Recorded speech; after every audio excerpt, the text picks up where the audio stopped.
Hello, I've got so many scrap TVs, they've got to do something with them. This is a 43-inch Samsung, which is about 4 years old, but it's never been used. The retailer delivered it to the house and it turned up with a smash screen, then they replaced it.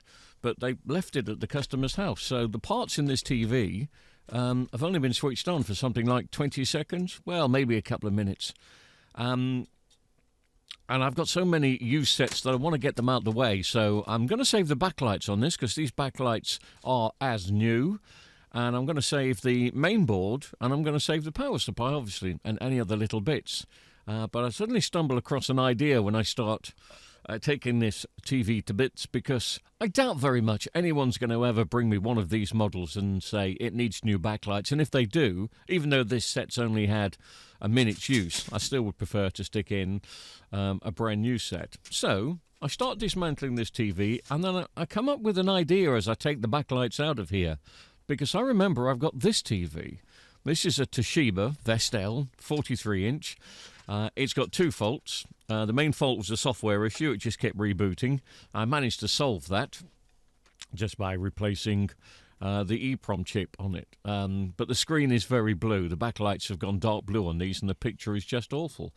I haven't done anything with this TV for years. So I suddenly thought, well, why don't I take the backlights out of the Samsung, and with a bit of chopping, editing, adding and subtracting, I should be able to get them to work in this Toshiba.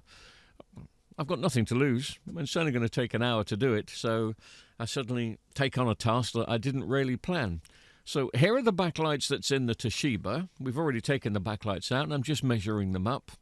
They don't technically fit. They're a little bit too long. But again, after doing some adding and subtracting and a little bit of calculating and trying to find out how many backlights I need, I don't need all 4 strips anyway, and as these strips from the Samsung are a little bit too long, all I have to do is chop one LED off and I can go to 3 strips, and that'll still be enough, because there's plenty of Vestel chassis that use 3 strips. Doesn't really affect the picture quality, and I'm going to be using the same amount of backlights, but there's just going to be more LEDs on the strips. So I get to work. The only thing I have to do is chop one off each end, and then by using a soldering iron, just cause a short circuit at the end so that the ground comes back. And of course then the voltage will pass through nicely and safely through to the other one.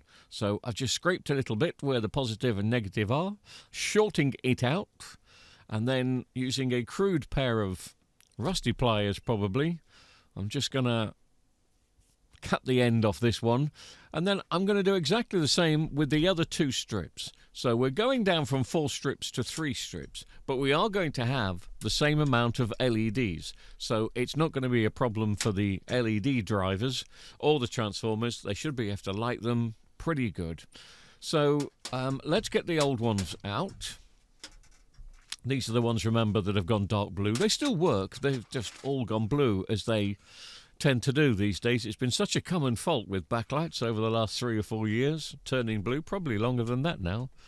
So I'm taking these out, which doesn't take long, and I don't have to be that gentle, because all these are going to do is go in the bin.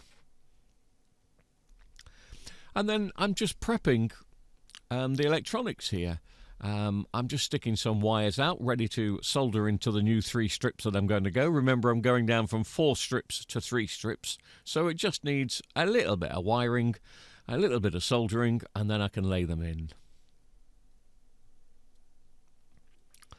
And it doesn't take very long. All you have to do is realise what is positive and what is negative, so you can work from 4 down to 3, and then it's just a case of lining the others up and testing them out and see if these Samsung backlights look okay in the Toshiba.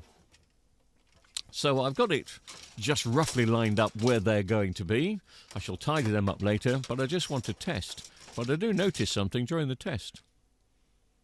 For some particular reason, the bottom strip there that you can see doesn't want to work. And after testing on the bottom strip, it just turns out that that strip has got a failure somewhere.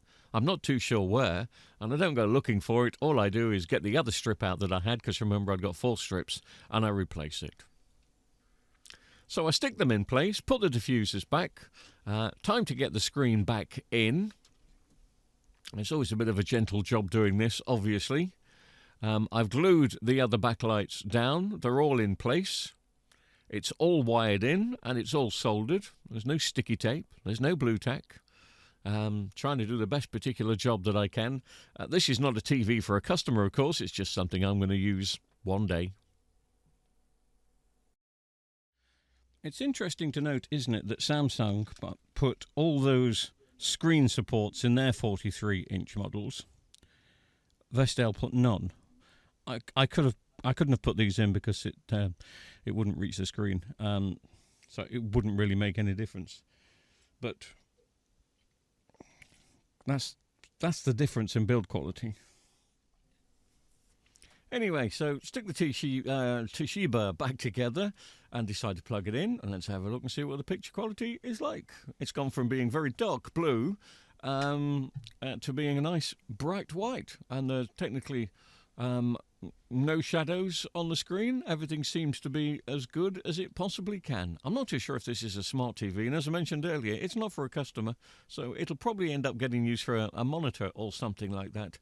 But thanks to the parts from that Samsung 43, it means this one really has stopped going down to the recycling centre because it was on the way there. And there's no reason now why this TV shouldn't last for a few more years.